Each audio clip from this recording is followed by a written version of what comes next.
Hi అండి, welcome back to my channel. ఈ రోజు అయితే డాల్ రైస్ ఎలా రెడీ చేయాలో చూపించబోతున్నానండి.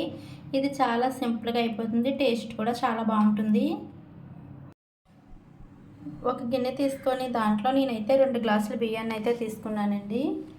2 గ్లాసుల బియ్యానికి 1/2 గ్లాసు కందిపప్పు వేసుకోవాలి. ఇలా వేసుకున్న తర్వాత వీటిని శుభ్రంగా 2-3 సార్లు కడిగేసుకొని నీళ్లు పోసి ఒక అరగంట సేపు అయితే నానబెట్టుకోవాలి.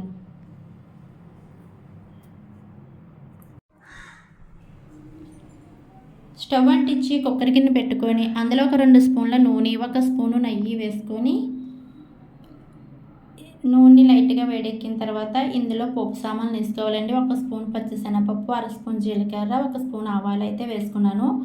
ఇవి లైట్గా వేగిన తర్వాత ఇందులో 4 పచ్చిమిర్చి కట్ చేసుకున్నవి, 2 ఎండుమిరపకాయలు, కొద్దిగా కరివేపాకు, 2 వెల్లుల్లి రెబ్బలు వేసి వీటిని వేయించుకోవాలి.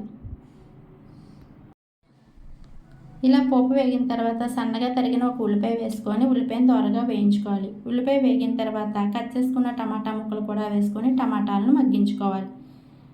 ఇలా టమాటాలు మగ్గిన తర్వాత ఒక 1/2 టీ స్పూన్ పసుపు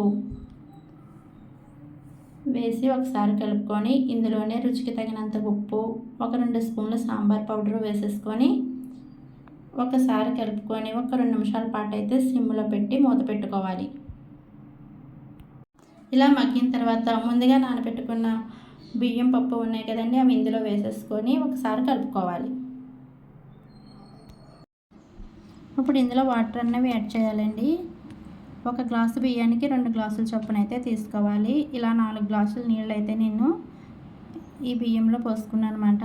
ఇలా పోసుకున్న తర్వాత సన్నగా తరిగిన కొత్తిమీర కూడా వేసుకోవాలి. ఇందులోనే 1 స్పూన్ మిరియాల పౌడర్ కూడా వేసేసుకొని ఒకసారి బాగా కలుపుకొని కుక్కర్ మూత పెట్టుకొని ఒక 6 విజిల్స్ అయితే రానివ్వాలి. ఒక 6 విజిల్స్ వచ్చిన తర్వాత స్టవ్ ఆఫ్ చేసుకోవాలి. కుక్కర్లోని ప్రెషర్ మొత్తం పోయిన తర్వాత మూత తీసుకోవాలి. అంతే అండి, ఎంతో టేస్టీ అయిన డాల్ రైస్ అయితే రెడీ అయిపోయింది. ఇలా వేడివేడిగా సర్వ్ చేసుకుని తింటే చాలా అంటే చాలా బాగుంటుందండి. మీరు కూడా ఇలా ఒకసారి అయితే ట్రై చేయండి. ఈ వీడియో కనుక నచ్చినట్లయితే లైక్ చేసి మా ఛానల్ని అయితే సబ్స్క్రైబ్ చేసుకోండి.